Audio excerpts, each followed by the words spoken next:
வாணி பிக்காலி ஏண்டா என்ன எதிர்க்கிற நீங்க எல்லாம் எவன்டா பெட்டி வாங்கிட்டு பேசிக்கிறீங்க?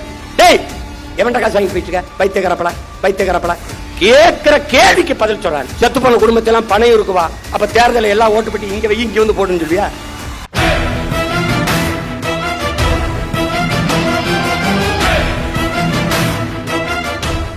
நாடு நாசமாகிவிடும். சாதிய சிந்தனை கொண்டவன் இறைவனை வழிபடவே அருகதையற்றவன். உன்கிரகை உயர்ந்தது உழைக்கிறகை தாழ்ந்தது என்கிற எண்ணம் எவருக்கும் வரக்கூடாது.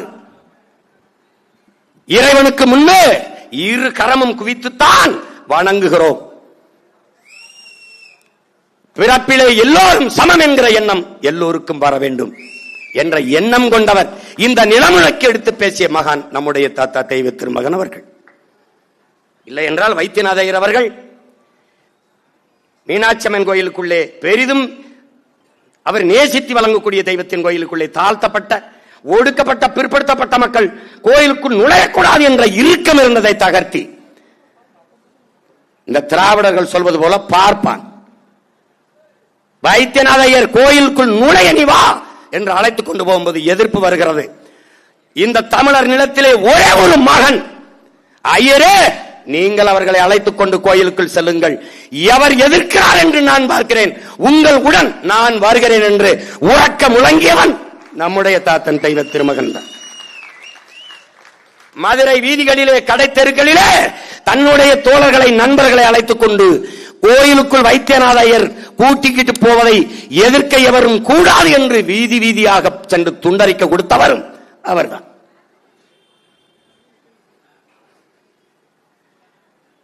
அவரை சாதியவாதி சாதிய வெறியர் என்று சொல்லுபவர்கள் யார்? எல்லோரும் என் தம்பிகள் பேசிவிட்டார்கள். நாராயணசாமி நாயுடு, ஜிடி நாயுடு என்று போடுகிறவர்கள் இவரை சாதி தலைவர்கள் என்று சொல்கிறார். அதை தமிழ் சமூகம் நம்பக்கூடாது. இதை நம்பினாய் வீரப்பனை திருடன் மாயாவி என்பதை நம்பினாய், தமிழரசனை தீவிரவாதி பிரிவினவாதி என்பதை நம்பினாய், கலியபெருமாளை தீவிரவாதி பயங்கரவாதி பிரிவினவாதி என்பதை நம்பினாய், நம்முடைய தலைவன் பிரபாகரனை டெரரிஸ்ட் தீவிரவாதி பயங்கரவாதி என்று நம்பினாய். இப்போது உன் முன்னால் நிற்கிற உன் உடன் பிறந்தானை separatist Tamil chauvinist anti nationalist என்று சொல்வதை நீ நம்பிக்கொண்டு திரிகிறாய். எவன் உனக்கு தலைவன் என்பதை நீ அறியவில்லை என்றால் எந்த காலத்திலும் விடுதலை பெற்று பெருமையோடு வாழ வாய்ப்பில்லை.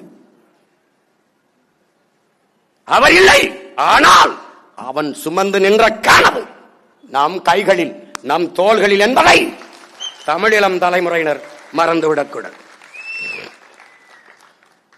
100 ஏழை உழைத்து பாடுபட்டு ஒரு பணக்காரனை உருவாக்குகிறான். 100 ஏழை உழைத்து அந்த பணக்காரன் ஏய்த்து 1000 ஏழைகளை உருவாக்குகிறான் என்று சொல்லு. ஏழைகளின் காவலன் அவரு. ஒரு நாட்டிற்கு அடிப்படை ஆதி எல்லாமே விவசாயம் தான் என்கிறார். அதைத்தான் பேரன் சொல்ற. நான் சொல்லும்போது நீ சிரிக்கிற.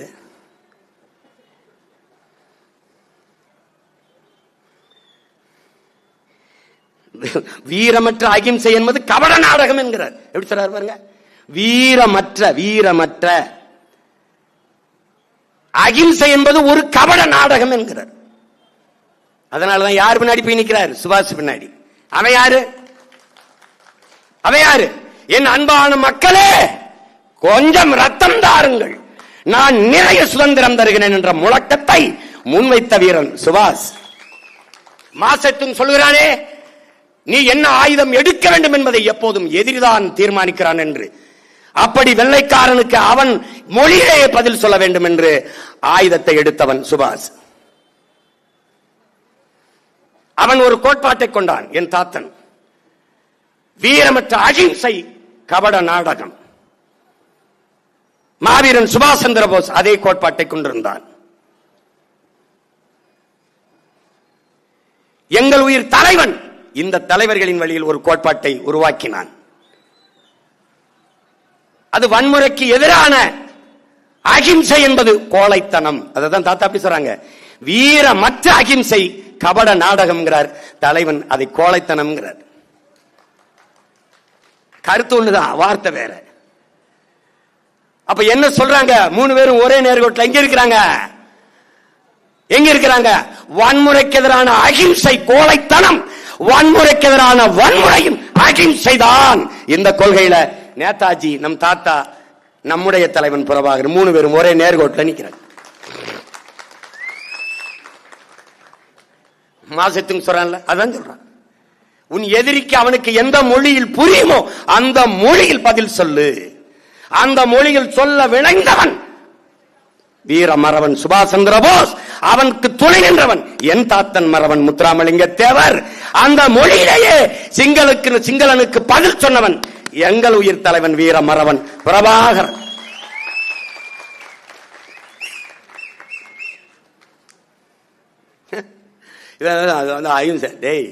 நீ வெட்ட வரும்போது ஐயா சாமி விட்டுன்னு விழுந்து கும்பிடுற ஈன சாதி இழி விரல்கள் அல்ல தமிழர்கள். நீ வெட்ட நினைக்கும் போது வெட்டி முடிக்கிறமான மறவர் கூட்டம் என்பதை திராவிட கூட்டம், இந்திய கூட்டம் மதிவச்சு. 1 2 இல்ல, அவ்வளவும் சத்திய வார்த்தைகளின் உடன் பிறந்தார்களே. நம் தாத்தா சொன்னது அவ்வளவும் சத்திய வார்த்தைகள். இன்னைக்கு நான் பேசும்போது மரத்தை கட்டி பிடிச்சா மரத்துக்கு ஓட்டா இருக்கு, மாடு ஆடு மேய்க்கிற, ஐயோ மாடு ஆடு பேசுக, பைத்தியம் முத்தி போச்சு, தண்ணீருக்கு மாநாடு போடுறாரு, அதுக்கு ஓட்டா இருக்கு. தண்ணீருக்கு ஓட்டு இல்ல, தண்ணீரை குடிக்கிற நாய, உனக்கு ஓட்டு இருக்குல்ல நாய, அதுக்கு தான் நாய, அதுக்கு தான்டா நாய. ஏ பண்ணிய, தண்ணிய குடிக்கிறிய பண்ணி, உனக்கு ஓட்டு இருக்குல்ல பண்ணி, அதுக்கு தான் கத்திக்கிட்டு இருக்கேன் பண்ணி, எதையாவது பண்ணி காப்பாத்திரலாம்னு. அவனுக்கு ஒன்னும் புரியாது, நம்ம பேசுறது புரியாது. இன்றைக்கு நான் பேசுவதை எள்ளி நகையாடி கேலி பண்ணி ஓட்டு போடுவான்னு சொல்லி வச்சா இல்ல, சொல்லி வச்சான்ல, அவன் கேளு என்னங்க இந்த பேச்சு பேசுறாருன்னு. அவன் அம்பேத்கரை போட்டா தாழ்த்தப்பட்ட எல்லாரும் ஓட்டு போட்டுவான்னு நினைக்கிறேன். அவனுக்கு அப்ப எங்க இருக்கான் என் பாட்டேன் அயோத்திதாசனும் ரெட்டமலையும் MC ராஜாவும். அவன் ரத்தத்துல நான் இருக்கேன். நான் ஒரு கோட்டை போட போறேன்டா, ஒரு கோட்டை, அதுக்கு மேல ஓவர் கோட்டு. நாங்க அந்த அம்பேத்கர் இருந்து கோட்டை வாங்கல, கோட்பாட்டை வாங்கிட்டோம். இங்க கோட்டை யாருது? என் தாத்தா ரெட்டமலையோடது ஒரு கோட்டு. அது என்னன்னா அந்த கோட்டுக்கு மேல ஒரு கோட்டு, அது இன்னொரு தாத்தா MC ராஜாவோட கோட்டு. புரியுதா? அதுல இதை நல்லா கவனிச்சுக்கணும். இவன் எப்படி கற்பிப்பான்னா, இப்ப அவர்கிட்ட கேள்வி கேட்டின்னு வச்சுக்க, என்னையா அப்படி தப்பா சொல்றீங்களா, இது எப்படி இப்படி சொல்லிட்டீல, இப்படி பேசிட்டீல, ஒரு கேள்வியை உங்களுக்கு நீங்க தெளிவுபடுத்திக்கிறீங்க. மதச்சார்பற்ற சமூக நீதிங்கிற கோட்பாட்டை தம்பி முன்வைக்கிறது. இப்ப மதச்சார்புள்ள சமூக நீதி என்ற ஒன்று இங்க உண்டா? வகுப்புவாரி பிரதிநிதித்துவம் சமூக நீதி என்பது எந்த சாதியின் அடிப்படையில் எனக்கு கல்வி, வேலை வாய்ப்பு, அரசியல் அதிகாரத்தை மறுத்தாயோ அதன் அடிப்படையில் எனக்கு தா என்று போராடி பெற்ற உரிமை வகுப்புவாரி பிரதிநிதித்துவம் சமூக நீதி. விளங்கிருச்சுல? இங்க மதம் எங்க இருந்து வருது? மதச்சார்பற்ற சமூக நீதி என்றால் கிறிஸ்தவ இஸ்லாமியனுக்கு இடஒதுக்கீடு இதுல இருக்கா இல்லையா? இந்து நாங்க நாடார், தேவர், கோனார், செட்டியார், முதலியார், இந்த உடையார், முத்தரையர், படையாச்சி, கவுண்டர் எல்லாம் இருக்கான், இந்துல இருக்கான், எங்களுக்கு இருக்கா இல்லையா? அப்ப அடிப்படையே தப்பா இருக்கு. இது கேள்வி. ஒரு வாத்தியாரு கேள்வி கேட்டா, சார் என்ன சார் நீங்க விமர்சிக்கிறீங்க, கேள்வி கேட்டா பதில் சொல்லியா? இந்த களத்துக்கு வந்தா கேள்வி. இப்ப என்னை விடு, 15 வருஷமா இந்த அயோக்கிய பயிலுக வாடகை வாய்கள் எல்லாம் நான் என்ன பண்ணிட்டேன்னு எல்லாரும் திட்டிட்டு இருக்கேன். நீ மண்ணெளி வித்தனா, மலையை குவாரின்னு வெட்டினா, இல்ல ஊழல் லஞ்சத்தை பல லட்சம் கோடி வாங்கினா, இல்ல 4000 கோடி போட்டு மழை நீர் வெளிந்தோட காதா வெட்டுன்னு வாய்க்கில போட்டனா, என்னடா அயோக்கிய பிள்ளை என்னடா திட்டுற என்ன? அப்பதான் உன் வட்டியில சோறு விழும். பத்தியா, என்னை பேசித்தாண்டா பிச்சை எடுத்து சாப்பிட்டு இருக்க பரதேசி. இதை புரிஞ்சுக்க. நீ நான் வெல்லாமலே பல குடும்பங்களை உங்களை வாழ வச்சுக்கிட்டு இருக்கா. நீ மானஸ்தண்டா, நல்ல ஆத்தாளுக்கு அப்பனுக்கும் பிறந்த மானஸ்தண்டா, தன்மானம் மிக்க தமிழ் மண்ணில் பிறந்த நீ ஒரு ரத்தத்துல பிறந்திருந்த என் பேரை உச்சரிக்காம வலைவலி நடத்துறா பா. டேய் ஒருத்தன் மானம் உள்ள வேண்டாம். நான் இனிமே சீமான் பேரையோ நாம் தமிழுங்க பேரையோ உச்சரிக்க மாட்டேன். அதுல இருந்து வர்ற ஒத்த பைசா எனக்கு வேணா, என் நெத்தியில செத்து போனா கூட வைக்க கூடாது. ஒத்த போட்டு சொல்றான் நல்ல ஆத்தாளுக்கு பிறந்த பிச்சைக்கார பயல. அவர் ஏன் மஞ்ச பணியம் போட்டாப்ல, அவர் ஏன் கருப்பு இது போட்டாப்ல, இன்னைக்கு எங்க காலையில் அவர் இடியப்பம் சாப்பிட்டாப்ல. டேய் என்னங்க அவர் போற போது அவர் பாட்டுக்கு இப்படி கை காட்டிட்டு போறாப்ல. டேய் நானே ஒரு டைரக்டரா, எனக்கு ஏன்டா 20 பேருக்கு வந்து டைரக்ஷன் பண்றீங்க? இந்த உலகத்திலே என்னை ஒருத்தன் இயக்க முடியும்னா ஒரே ஒருத்தன் தாண்டா, அது என் உயிர் தலைவன் மட்டும் தாண்டா. அவனுடைய தத்துவம் மட்டும்தான் என்னை வழிநடத்தும். பல்லாயிரக்கணக்கான ஆண்டுகள் வாழ்ந்த எமது முன்னவர்கள் கனவுதான் என்னை வழிநடத்தும். என் கால்கள் வழிநடத்தி நடக்கிற மகன் அல்ல, என் கனவு வழிநடத்தி நடக்கிற மகன் நான். அதனால்தான் அடுத்தவன் கால்களை நம்பி என் பயணம் இருக்கக்கூடாது என்று உறுதியாக இருக்கிறேன். நான் திருப்பத்தூர் போவோம் என்றால் அவன் திருப்பதி போய் விடுவான். அதனால்தான் என் பயணம் என் கால்களை நம்பி. அதனால்தான் என் பிள்ளைகளிடத்தில் சொல்கிறேன், உங்கள் கால்களை உறுதியாக்குங்கள். ஏன்? நமக்கு இலக்கை குறித்தாய்விட்டது, பயணம் தொடங்கி ஆகிவிட்டது, தூரம் சற்று அதிகமாக இருக்கிறது. கால்களை உறுதி செய்யுங்கள் என்று சொல்வதற்கு காரணம் அதுதான். இவரை எதிர்த்துட்டா திமுக கைக்கூலி, திமுக பி டீம், திமுக காசு கொடுக்குது. இந்த அயோக்கிய பயிர்களை வேணாது உண்மையிலே நேரம் இருந்தா இவன் பேசி எனக்கு காசு வாங்கி கொடு. அலுவலகத்தில் 2 சிஸ்டம் வாங்கி போட காசு இல்லாம கஷ்டப்பட்டுக்கிட்டு இருக்கேன். வாணி பிக்காலி ஏண்டா என்னை எதிர்க்கிற நீங்க எல்லாம் எவன்டா போயிட்டு வாங்கிட்டு பேசிட்டு இருக்கிறீங்க? டேய், எவன்டா காசு வாங்கி போயிட்டு இருக்க பைத்தியக்காரப்பல? கேட்கிற கேள்விக்கு பதில் சொல்ற. நான் கேள்வி எழுப்புற கேள்வியில், நானும் என் பிள்ளைகளும் முன்வைக்கிற தர்க்கத்தில் கேள்விகளில் நியாயம் இருக்கல. அதை மட்டும் சொல்லு, அதை மட்டும் சொல்லு. செத்து போன குடும்பத்தெல்லாம் பணம் இருக்குவா, அப்ப தேர்தலை எல்லாம் ஓட்டு போட்டு இங்க வை இங்க வந்து போட்டுன்னு சொல்வியா? என்னது இது? பண்ணையார் கூட பஞ்சாயத்துக்கு வருவார், பனையூர் பஞ்சாயத்து. என் வீட்டுல தான் ஆலமரத்துக்கே வரமாட்டேன், ஆலமரத்துக்கே வரமாட்டேன், வீட்டுலதான் பஞ்சாயத்து. என்னடா நாட்டாமையை தாண்டிய நாட்டாமையா இருக்குது. என்ன பண்ண சொல்ற?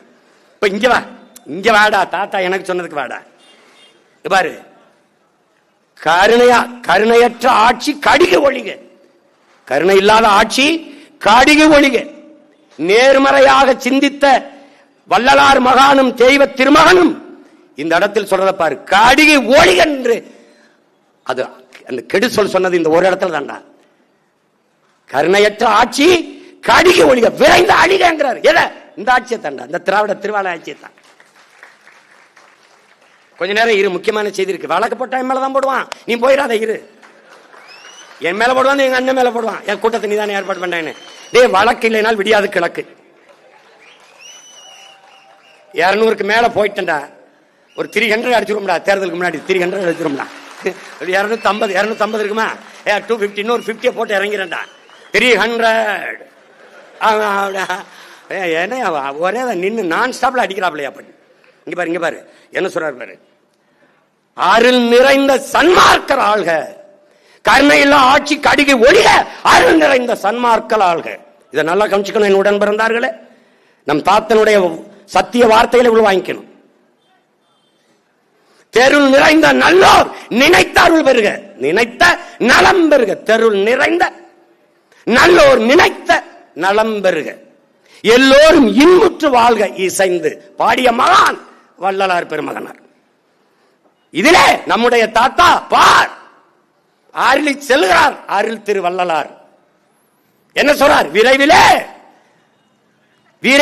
திருவருள் பெற்ற செங்கோல் ஆட்சி தமிழர் நிலத்தில் வரும்